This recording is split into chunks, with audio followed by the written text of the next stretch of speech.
Good afternoon. It's Thursday, the 23rd of February 2017, just after 1 o'clock. Welcome to UK Column News. I'm your host, Brian Gerrish. With me in the studio, Mike Robinson.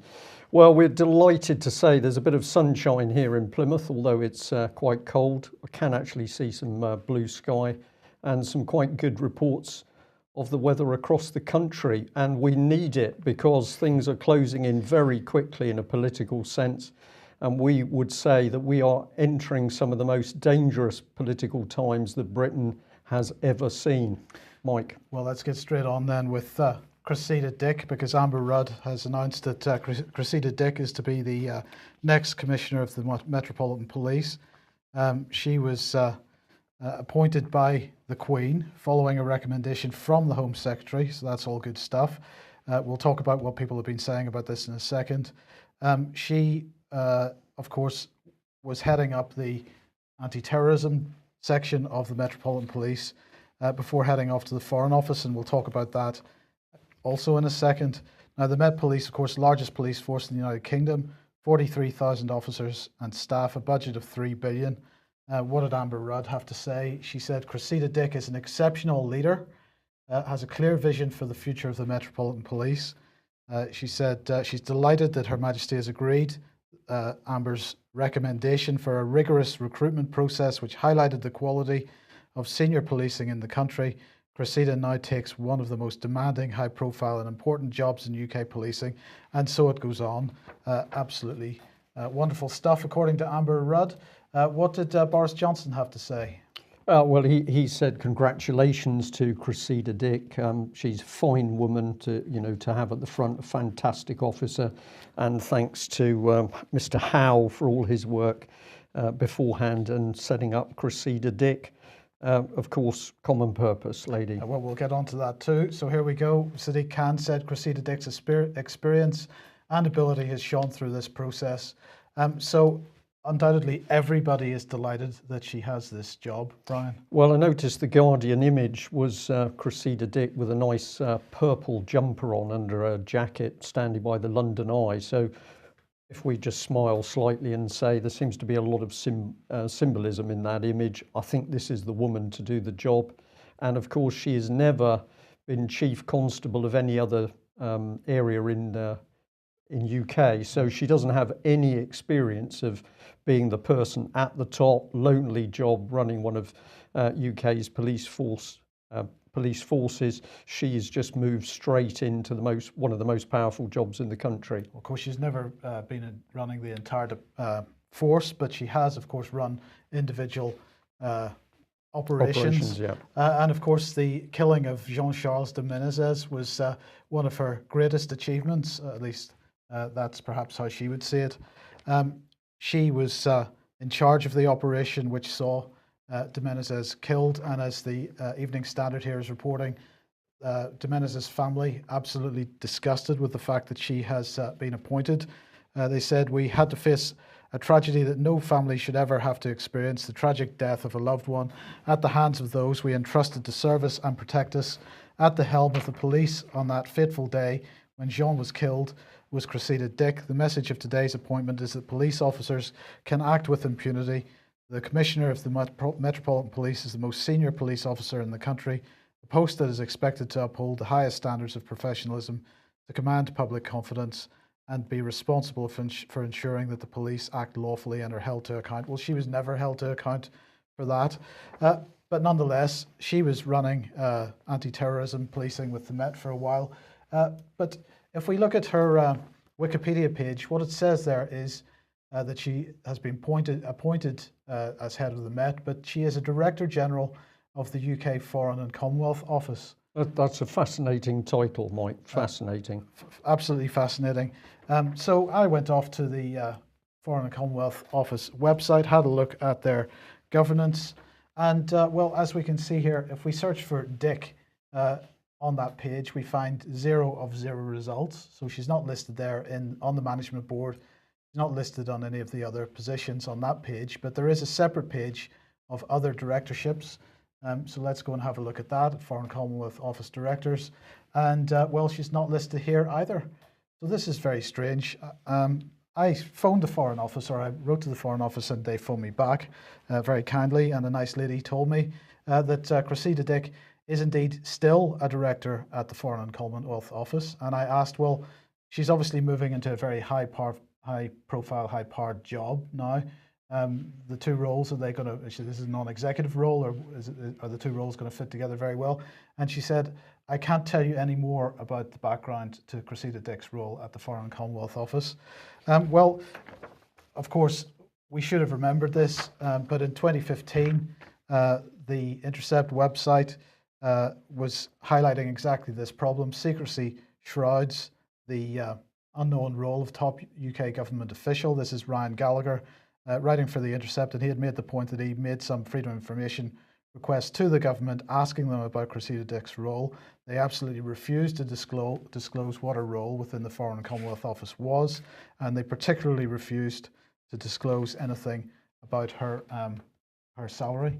So this is really astonishing, Mike, isn't it? That we have now got we've got the fascist state in front of our eyes. So we've got very powerful people in jobs behind closed doors. We, the public, are not to be told what they're doing.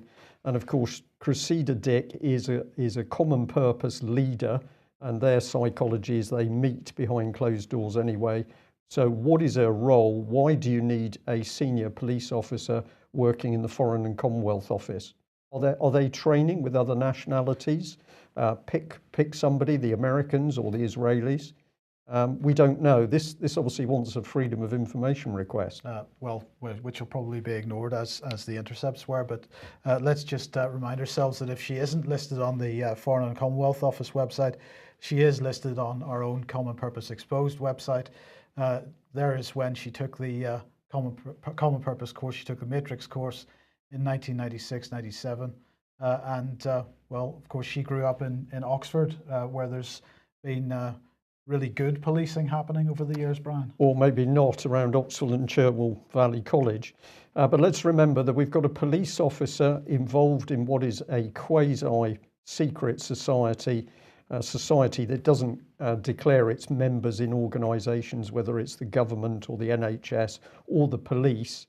And the very same organisation that has been penetrated by paedophiles, so that we've had the disgusting situation with Merseyside and Matthew Byrne and Jimmy Rennie were the two key ones. Yeah, Matthew Byrne, who was on the Common Purpose Advisory Board Merseyside, so he was selecting people to go through the Common Purpose course. Convicted paedophile, no police investigation ever carried out. And of course, this is the nature of Common Purpose. It protects its own.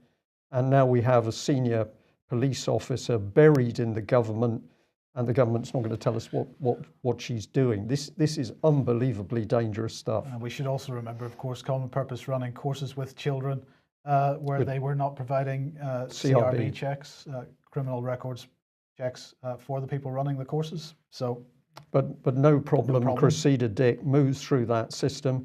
And a few comments that we've got in our chat box is that there's been generally a chaotic situation around her particular management leadership style. We've heard that ourselves from Metropolitan Police officers who say that in the force she's been deeply unpopular. She's surrounded herself with her preferred police officers, almost forming a sort of shield around herself so that other police officers find it difficult to engage. So this is a very secretive person wielding immense power. This is the sort of person, Mike, I think could unleash the start of arrests in the middle of the night. And of course, no announcement made to the public as to where people have gone. Well, are we going to get the truth from our politicians? Probably not. And we've decided to have a little look today at Chris Bryant MP.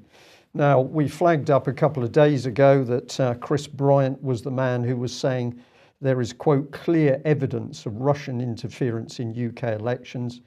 So that's a pretty straight statement. There is clear evidence of Russian interference in UK elections. Former Europe Minister Chris Bryant claims.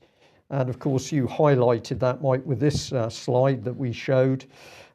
He's saying there's now clear evidence of Russian direct corrupt involvement in elections in France, in Germany, in the United States of America, and I would argue also in this country. So no messing around. He's saying that the evidence exists, the evidence is clear, and it shows that the Russians are getting involved in elections. Well, I decided to tweet out last night. So here we are. I sent to Chris Bryant, who calls himself on Twitter Rhonda Bryant. So Rhonda Bryant, let the public see your evidence. First day of asking, the 22nd of February 2017. I bet you a new pair of Y-fronts you can't produce any. And well, I was interested because Mr. Bryant kindly tweeted me back and he said, read the Times tomorrow. Well, just for our viewers, let's remind ourselves as to why I was talking about Y-fronts. And just so that there's no misunderstanding, the UK column honours its obligations. We've already bought, this is a triple pack. I think that cost us £12. These are the Y-fronts. And we said to Mr. Bryant that if there was evidence, we'd be happy to donate him a new set of Y-fronts. Well, let's have a look and see how safe our bet is, because today out popped the Times. I paid for it. That was more money spent, Mike. And what have we discovered? Well, I wasn't the only one challenging Chris Bryant, and I believe, Mike, you were given some information from another one of our viewers. Well, indeed, who had asked exactly the same question as you, and had a response back from he had a response back from Chris Bryant saying, look at the Times. And so he wrote back to Chris Bryant and said, dear Chris Bryant, thanks for the reply, Chris. I will try and look on the Times website. Can't afford to buy the paper. So imagine what Chris Bryant's reply was. It was, I don't like buying Murdoch either. I don't like buying Murdoch either. I'm told by their journalists they're running a story about Russian involvement in Stoke. And of course, what he's referring to there is the Stoke-on-Trent by-election, which is going on today. So this is a bit of a flippant reply. But again, our correspondent wrote back to Chris Bryant and said, thank you for the email. I know it doesn't take a lot for me to get confused these days, but you got me this time. So the evidence you have about the election fraud in other parts of the world by the Russians is you're told by Times journalists that they're running a story about Russian involvement in Stoke. That was the query. And well, Bryant wrote back and said, no, I've seen extensive evidence. I'm told some of this will appear in the Times today. Right, but so did it? Well, we're now going to have a look, but our challenge was, where is the evidence? We're not interested in hearsay. We're not interested in rumours. This is immensely serious. Russia is being accused. This is a hostile act, Mike, for one nation state to get involved in the internal affairs and politics of another nation state at this alleged level is a hostile act. And that is what Chris Bryant is really talking about. We say to him, where is the evidence? So let's have a look and see what the Times newspaper had to say today. We had to spend some time looking through because I missed it first time round. But here we are. This is the Times, pages 18 and 19. Most of it, of course, is about business rates, as you can see. But if you've got a magnifying glass, down here is a little tiny article. And this is the one we need to look at now because, Mike, this is going to give us all the evidence we need that Russia is interfering with the elections in UK. So viewers and listeners of UK Column News today, I think you should brace yourselves because this is some pretty astonishing information, clearly not evidence. So here's the article, and let's read a bit of it because I think it's important enough to do so. A senior Labour MP said that the party does not want President Putin's backing in the Stoke-on-Trent central by-elections after pro-Russian Twitter accounts turned their fire on the UKIP leader Paul Nuttall. Dozens of bots or automated social media profiles which have previously had supported the Russian president have targeted Mr. Nuttall as he tries to take the Midlands seat from Labour. It then mentions an Alex King, we'll come on to him, and then it goes on to give a quote from Chris Bryant. So let's just have a look at what's going on here. Here's the bit about Alex King, and we'll look at that in just a second. But let's bring up the key quote from Chris Bryant. Last night, Chris Bryant, the Labour MP and former Foreign Office Minister, said, "My working assumption is that the Putin regime seeks to influence anything it can. Frankly, I don't want President Putin's backing, so he can butt out." That's evidence. Well, I'm a bit puzzled about this because Chris Bryant said there was evidence appearing in the Times. He has made a working assumption. This is an allegation. This is not evidence. In fact, this is pretty pathetic language from a UK politician. This is not evidence. So, was there any evidence in this article? Well, let's get in a bit deeper. Here's the individual subheading or main heading of this article by Henry Zafman. And here we are. Alex King, a researcher who tracks Russian propaganda, said that the accounts had posted repetitive messages with lots of hashtags, characteristics of a coordinated campaign. One message on Monday was a poster of Mr. Nuttall with the caption, "Don't be fooled, this man wants to privatise the NHS." Another read, "UKIP's Nuttall lied about close friends at Hillsborough. Can this man be trusted?" So apparently, Mike, we are to believe, based on absolutely nothing, that this is Russian government propaganda designed to influence an election. Mm-hmm. Where would this have come from? Well, can't imagine. I have to say that I did a smile when the first site to give me a hint as to what was going on here was BBC Trending. Yes. Well, of course, we can always trust the BBC, and they were unveiling the mystery of the anti-UKIP Twitter machine.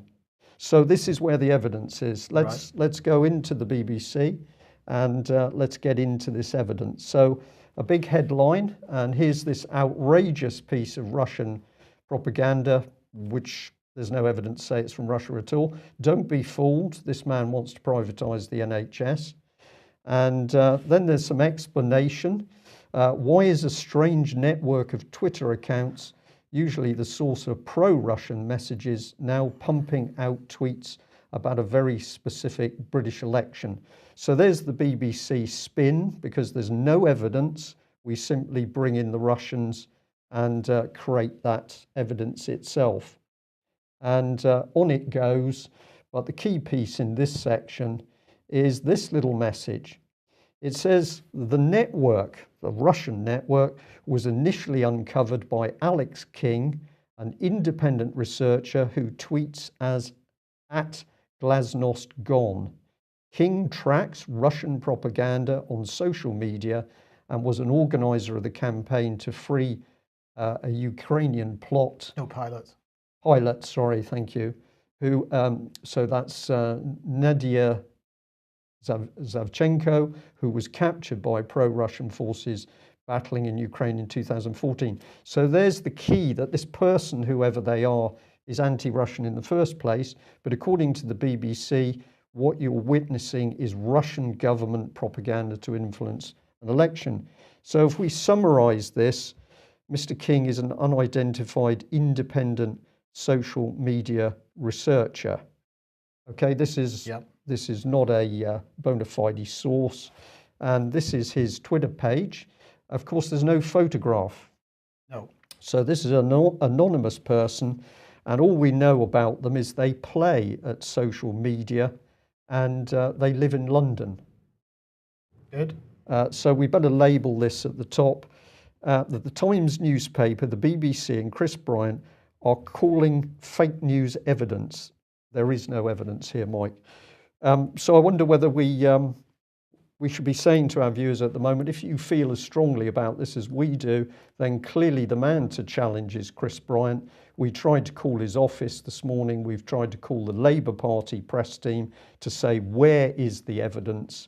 And nobody knew. Nobody knew.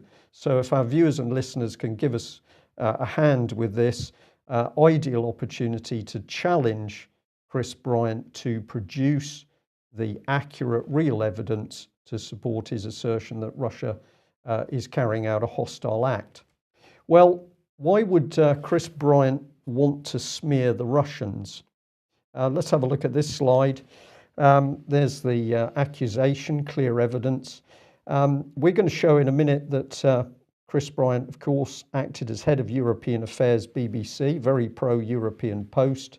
Also involved with the European Labour movement. The president is Kinnock of that movement. This is a highly pro-European movement. Now, let's bring in this document, Brexit, which is about security, the security dimension. And this was put forward by a Conservative MEP. We showed this the other day, but we've got Chris Bryant there trying to smear the Russians. Why might he do this? Well, I think the clue's in this document, because on the right-hand side, it says very clearly that for Putin and Trump to reach an understanding, a rapprochement, would mean a European nightmare. Europe, the European Union, does not want there to be any friendship with Russia, because pointing a finger at Russia allows the European Union to say, well, we need to big up our military forces. We need to create a single powerful state. So my guess is, Mike, that what's really going on here is this is a massive, desperate attempt to smear the Russians in order to cause trouble, not only in the West, but also, of course, with the United States. So what sort of man is Chris Bryant? Well, when I went to look at his website, it unfortunately told me that I was blocked. I can't imagine why that would be the case. But luckily somebody else was to get through. And we were fascinated to see that he was retweeting this one, where a Labour MP, Albert Owen, is saying, simply not true. And in an age of fake news, we'd expect Oxford professors to deal in facts and do some basic research. So I did call Mr. Owen's office and said, I think you're being used by Chris Bryant. Chris Bryant is not putting out real evidence, but he's retweeting your comments in order to, what, save face? I don't know. So this is the man overall, Chris Bryant at the middle, ordained in the Church of England, London manager for Common Purpose, so he's going to be very closely linked to Cressida Dick, head of European Affairs, BBC, involved with the Labour movement for Europe, private secretary to Harriet Harman. Remember, this was the MEP linked into the paedophile information exchange saga, but also private secretary to Lord Faulkner of the Death Pathway fame. Nice jobs. He's involved with the National Youth Theatre, the Cooperative Party, Amnesty International, Amicus, and the Fabians. And of course, the Fabians believe in doing things by stealth. And well, there we are. Let's remember that we have those white underpants. We're still waiting to see whether we should give those to Chris Bryant. Now, on a question of judgment, I'm also going to say perhaps we should remember this, that Chris Bryant's election agent was jailed for collecting 12,000 pictures of the most serious child pornography police had seen.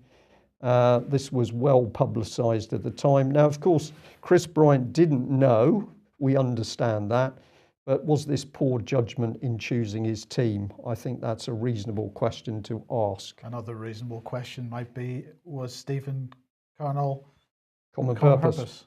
I don't know that, but that is a very interesting question. Well, we better move on to this one, because of course, when it comes to transparency in the press, one of the people working to help gag it has been Chris Bryant himself. And this was the Sun's original report when they were doing the exposure of the Common Purpose role around Leveson. And of course, Chris Bryant, not the only person involved in attempting to gag the press. Cressida Dick as well, another Common Purpose person trying to gag the press. Well, this sort of leads in nicely to what was going on yesterday at the Culture, Media and Sport Committee, because they're basically telling the newspapers that they will comply with the spirit of Leveson at least. They are saying that IPSO, this is the press regulator set up by the media, by the press, will need to be fully compliant with the terms of Leveson or within a year, or face the situation of punitive damages which come as a result of Section 40 of the Crime and Courts Act. Now, the Crime and Courts Act passed by Parliament 3 years ago, and Section 40 is part of that. It has been passed, but it hasn't actually been invoked by the government since then. It says that publishers who are not part of a regulator, a press regulator which is backed by the Royal Charter, which was set up by Leveson, following Leveson, must pay both sides of the costs in a libel or a privacy case, even if they win the case.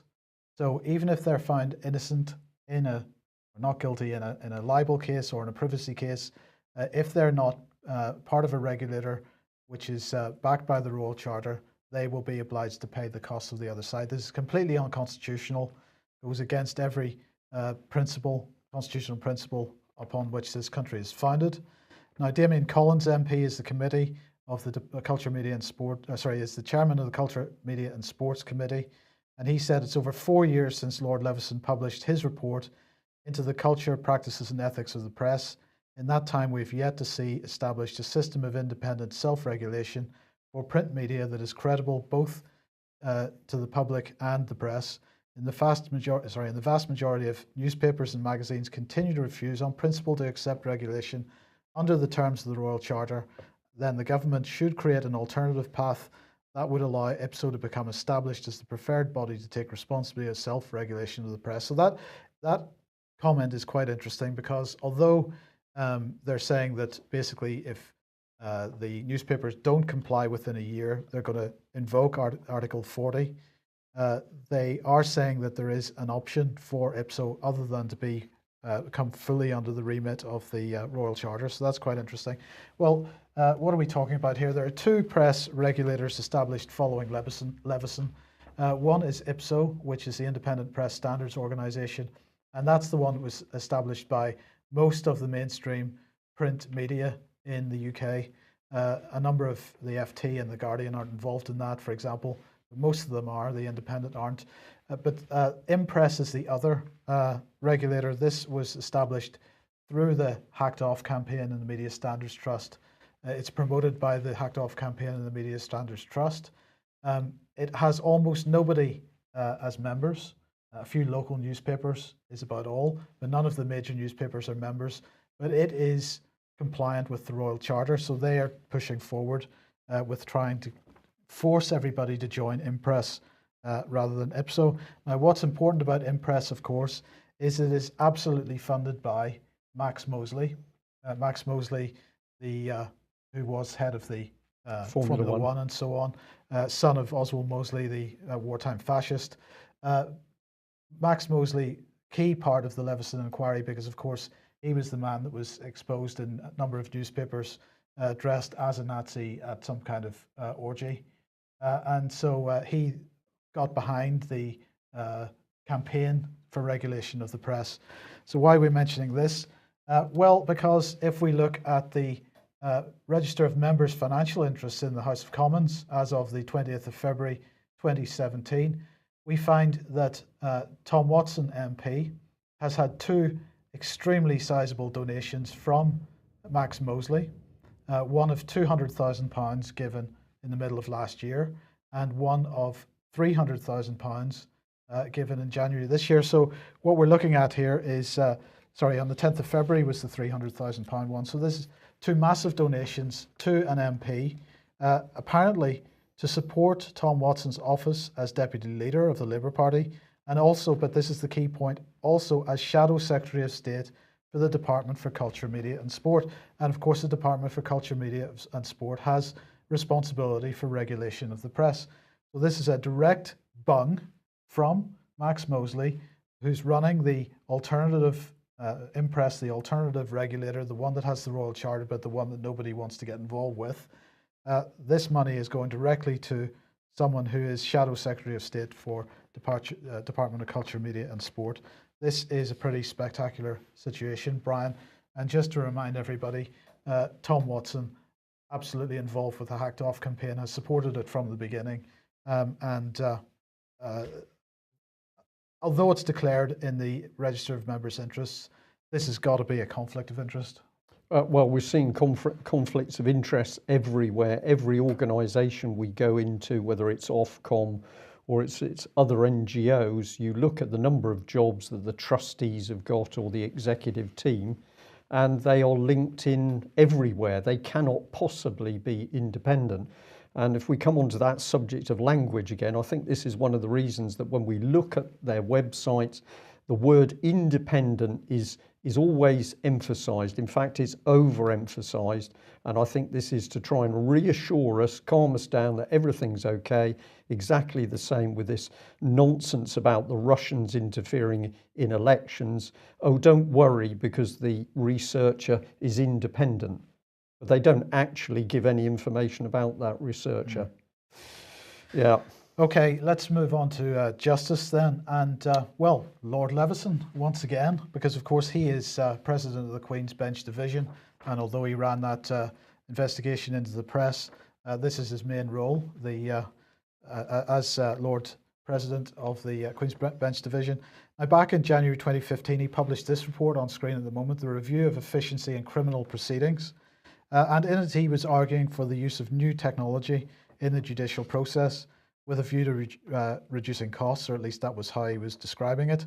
He said, until recently, in order to conduct a hearing of any sort, all those involved in the process needed to gather in the same place, almost invariably a courtroom, in order for submissions to be advanced by the advocates or evidence to be given by witnesses, thereby enabling magistrates, judge, or the jury to make decisions. With appropriate investment in equipment and infrastructure, new technologies are now available, which will provide a reliable and high-quality means of dealing with many, but clearly not all aspects of criminal cases without requiring parties to travel to court. So he was subheading this section of that report, Video and Audio Hearings, the default position. He was calling for the use of video links to be the default position. But as we have highlighted, particularly with the Melanie Shaw case, all kinds of shenanigans can go on when people are not all in the same room at the same time. It's like taking an exam, perhaps when you're remote from the examination body. There's no way to check whether you're cheating, and this is particularly dangerous in my opinion. So why are we talking about this now? Because Liz Truss has launched the Prisons and Courts Bill, and she says that this bill will transform the lives of offenders and put victims at the heart of the justice system, helping to create a safer and better society. The bill is going to cover prison safety and reform, court reform, the judiciary, and whiplash compensation. But let's look at what they actually mean by the first couple of these. The bill paves the way for the biggest overhaul of prisons in a generation, delivery of a world-class court system, and right at the heart of this is the use of video and audio technology for hearings. So measures relating to courts underline a commitment to victims and the most vulnerable, as well as improving the system for those who use it every day. The use of virtual hearings will be extended, allowing victims to take part without running the task of coming face to face with their assailant. That's the icing on the cake, but the sweetener, as it were. But the key point here is that many hearings, such as bail applications, will be resolved via video telephone conferencing, allowing justice to be delivered more swiftly. Offenders charged with some less serious offences will be able to plead guilty online, accept a conviction, be issued with a penalty, and pay that penalty there and then. But the key point here is they are absolutely implementing the recommendations of Leveson with the use of technology. And of course, when you have video links in courtrooms, Brian, there is no oversight for the public. The public can't go and see the process of justice being done.